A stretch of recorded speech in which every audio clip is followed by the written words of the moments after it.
Hi friends, 2026 நம்ம எடுத்துக்கிட்ட சேலஞ்சில் இன்றைக்கி டே 1. இன்றைக்கி மார்னிங் கொஞ்சம் லேட்டாக தான் எழுந்திரிச்சேன். ஸோ எந்திரிச்சதும் காலை கடமைகள்லாம் முடிச்சுட்டு ப்ரீ ஒர்க் அவுட் மீனாக 2 பனானா சாப்பிட்டு ஜிம்முக்கு கிளம்பிட்டேன். நான் எந்த மாதிரி ஒர்க் அவுட் ரொட்டீன் ஃபாலோ பண்ணிகிட்ருக்கேன்னா, இழுத்தல், தள்ளுதல், கதறுதல், ஒன் டே ரெஸ்ட்டு, அப்புறம் மேல் நோக்குனால் கீழ் நோக்குனால் ஒன் டே ரெஸ்ட்டு. புரியல, சரி புரியுற மாதிரி சொல்கிறேன். Push pull leg one day rest, அப்புறம் upper body lower body one day rest. இந்த பிளான் தான் நான் ஃபாலோ பண்ணிகிட்ருக்கேன். அதில் இன்றைக்கி புஷ் டே. ஸோ செஸ்ட்டுக்கு 2 வேரியேஷன், ஷோல்டருக்கு ஒரு 3 வேரியேஷன் அண்ட் ட்ரைசெப்க்கு 2 வேரியேஷன் போட்டு முடிச்சுட்டு போஸ்ட் ஒர்க் அவுட் கார்டியோவாக ஒரு 30 மினிட்ஸ் இன்கனில் வாக் பண்ணி இன்றைக்கி டேவை கம்ப்ளீட் பண்ணியாச்சு. இதுதான் என்னோட ஜிம் அவுட்ஃபிட் நல்லா இருந்துச்சுன்னா கமெண்ட் பண்ணுங்கள், எங்கே வாங்கணும்னு சொல்லிட்டு லொக்கேஷன் ஷேர் பண்ணுறேன். அப்புறம் ஒர்க் அவுட்ஸ் அண்ட் செட்ஸ் வந்து கேப்ஷனில் கொடுத்துருக்கேன், போய் பார்த்துக்கோங்க.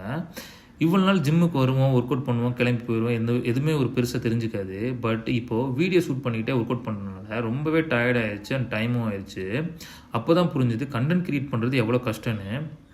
இருந்தாலும் ஒரு விஷயத்தை நம்ம பிடிச்சி பண்ணோன்னா அது எவ்வளோ கஷ்டமாக இருந்தாலும் தெரியாதுன்னு சொல்லுவாங்க. அதே மாதிரி தான் நீங்களும் ஒரு விஷயம் பண்ணிட்டு இருக்கேன்னா பிடிச்சி பண்ணுங்கள், கஷ்டமாகவே தெரியாது. ஓகே, ஒர்க் அவுட்டை முடிச்சுட்டு நேராக சிக்கன் கடைக்கு போயிட்டேன். சிக்கன் வாங்கிட்டு கூடவே கொஞ்சம் வெஜிடபிள்ஸ் வாங்கிட்டு வீட்டுக்கு வந்துட்டேன்.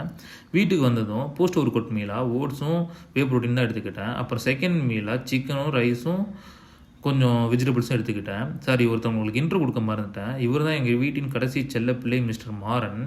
இவர் வந்து 2 வருஷம் தான் ஆச்சு. 2 வருஷம் ரொம்ப அட்டாச் ஆகிட்டார்.